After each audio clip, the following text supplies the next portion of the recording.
exactly like my oldest daughter, and you look like my youngest. My oldest took after her father. She had his hair. She was so cute, and oh, they used to love playing together. Always got into fights. It didn't help that we lived in a small little house. They had to share a room. But every morning, I would sneak into their room and hope I didn't wake them yet. I would crouch down really close to their beds and snuggle into their blankets and start singing to them. Good morning, it's time to get up, good morning, good morning, good morning to you and you and you. I always wanted to start the day off a lot better than mine had started. I'd wake up, lay in bed and stare at the ceiling in inner turmoil. I'd look to my husband sleeping next to me. I would try to decide, should I wake him so he won't be late for work, or should I let him sleep through his alarm again? On one hand, if I let him sleep, I'll have this time of peace to myself. But then he won't go to work, and he'll spend all day at home. I don't know what happened. The other hand, if I wake him up, he'll be angry with me, and he'll yell at me, and I still don't know what he'll do.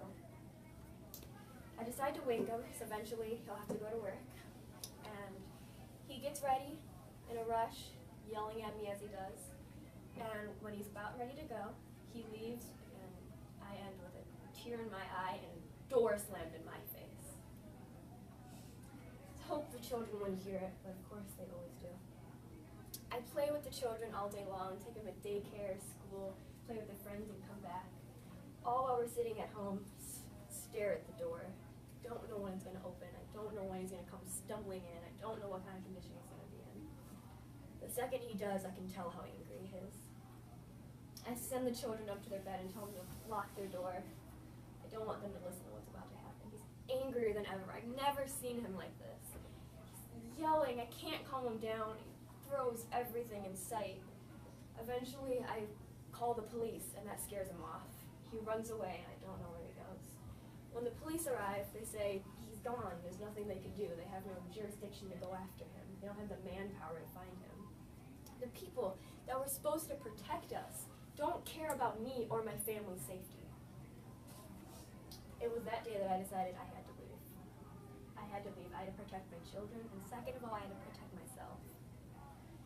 I didn't know what to do. How do you go about something like that, leaving your husband because he hits you? So I called my mother for support, and then I called my sister, and I called my close friends. I called my mother on the phone, and she said, well, what did you do to provoke him? What did you do to this? I called my sister, just find out what he likes. Stick with that. Then he won't get angry with you. I called my close friends, and they say, a child needs their father. In my time of need, those were the words I got. Received no support, but I had to get out. I had to save my children. When I began to go through the process, I found 3 things that had to be changed. Hospitals, police departments, and court systems. I went to the hospital that day. I told my doctor everything, and he didn't know how to even treat me. I wanted to be treated with respect, like a person, and I didn't want to be touched. I didn't want to be exposed to him. But he tried to grab me, and he tried to look through my clothes to see bruises. I couldn't. I wanted to be treated by a woman, someone who understood.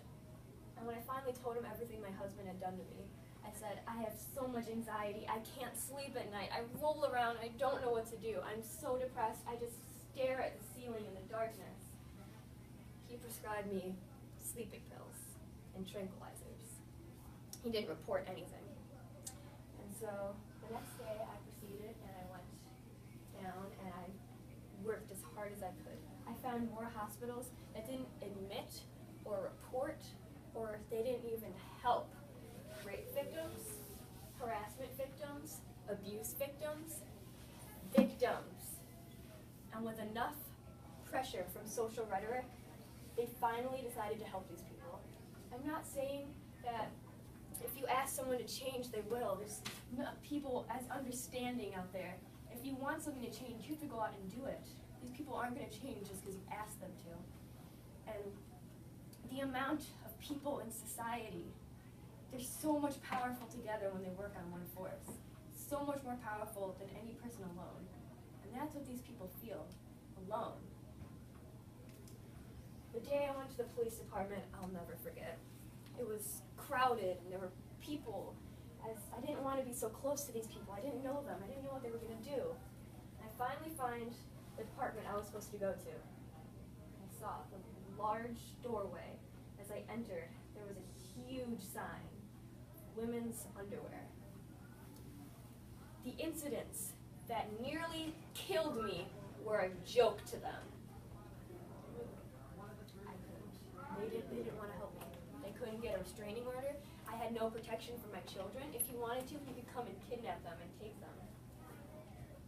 I had to protect my family. Like most women do, they have to protect their children first. These stories, I talked to women about this. I had to know I wasn't the only one. This woman, she was walking her daughter to school, and when she returned, a man was standing by her mailbox. He assaulted her until she blacked out, and he dragged her into his car where he raped her. Now this woman, this shy woman of 2 children who walked her daughter to school every morning, is afraid to leave her house without a handgun in her purse.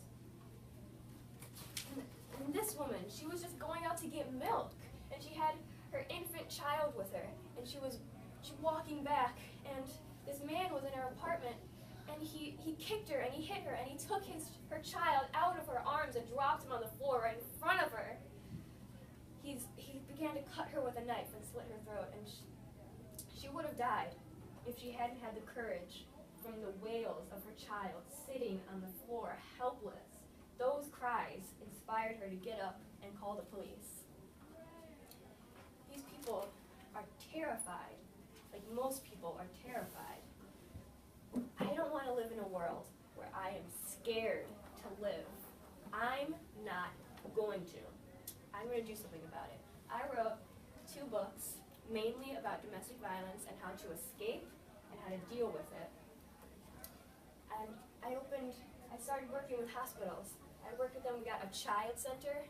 We got a center just for women who've been abused, and for therapy, children, everyone. These people need help, and people were ignoring them.